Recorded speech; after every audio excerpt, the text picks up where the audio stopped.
ಪ್ರತಿನಿಧಿ ಮಹೇಶ್ ವಿ ಶೆಟ್ಟಗ ಚಿಚ್ಚಾಟನ ಮಾಡಿದ್ದಾರೆ, ನೋಡೋಣ.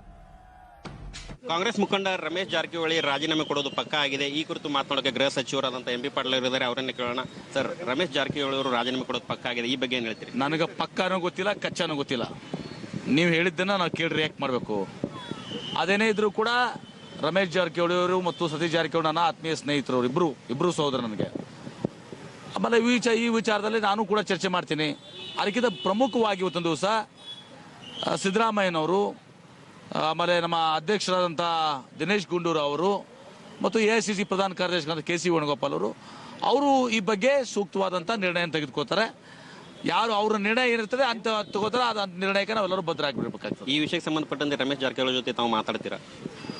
ನೋಡಿ, ಮೊದಲು ಪಕ್ಷದ ಜೊತೆ ಮಾತಾಡ್ತೀನಿ. ಪಕ್ಷದ ಜೊತೆ ಮಾತಾಡಿ ಆಮೇಲೆ ಅವ್ರ ಜೊತೆ ಮಾತಾಡ್ತೀನಿ. ಯಾಕಂದ್ರೆ ನಾನು ಪಕ್ಷದ ನಿಲುವು ಏನಾಗಿದೆ ಅಂತ ಗೊತ್ತಿಲ್ಲ. ಮತ್ತು ನೀವು ಹೇಳಿದ್ರು ಕೂಡ ರಮೇಶ್ ಜಾರಕಿಹೊಳಿ ನಿರ್ಣಯ ತೆಗೆದುಕೊಂಡಿದ್ದಾರೆ ಅಂತ ಹೇಳಿದ್ರು ಕೂಡ ನಂಗೆ ಗೊತ್ತಿಲ್ಲ.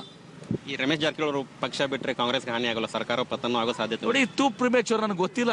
ನಾನು ಅಸಲ್ಟನ್ ತಿಳ್ಕೊಂಡು ಮಾಡಿ ರಿಯಾಕ್ಟ್ ಮಾಡ್ತೇನೆ. ರಮೇಶ್ ಜಾರಕಿಹೊಳಿ ಅವರು ರಾಜೀನಾಮೆ ಕೊಡೋ ಬಗ್ಗೆ ಇವರಿಗೆ ತಮಗೆ ಪಕ್ಕ ಮಾಹಿತಿ ಇಲ್ಲ, ಇದನ್ನ ಪಕ್ಷದ ಹೈಕಮಾಂಡ್ ತಿಳ್ಕೊಂಡು ಮಾಹಿತಿ ಕೊಡ್ತೀನಿ ಅಂತೇಳಿ ಎಂ.ಬಿ. ಪಾಟೀಲ್ ಅವರು ಹೇಳಿದ್ದಾರೆ. ಕ್ಯಾಮ್ರಾ ಪರ್ಸನ್ ಸುನಿಲ್ ಜೊತೆ ಮಹೇಶ್ ಶೆಟ್ಟರ್, ನ್ಯೂಸ್ 18 ಕನ್ನಡ, ವಿಜಯಪುರ. ರಾಜ್ಯ ರಾಜಕೀಯದ ವಿಚಾರ ಮತ್ತು ಒಂದ್ ಕಡೆ ಲೋಕಸಭೆ ಮತದಾನ ಕೂಡ ನಡೀತಾ ಇದೆ. ಅದರ ಬಗ್ಗೆ ಕ್ಷಣದ ಅಪ್ಡೇಟ್ಸ್ ಅನ್ನ ಕೊಡ್ತೀವಿ ಚಿಕ್ಕ ಬ್ರೇಕ್ ಆದ್ಮೇಲೆ.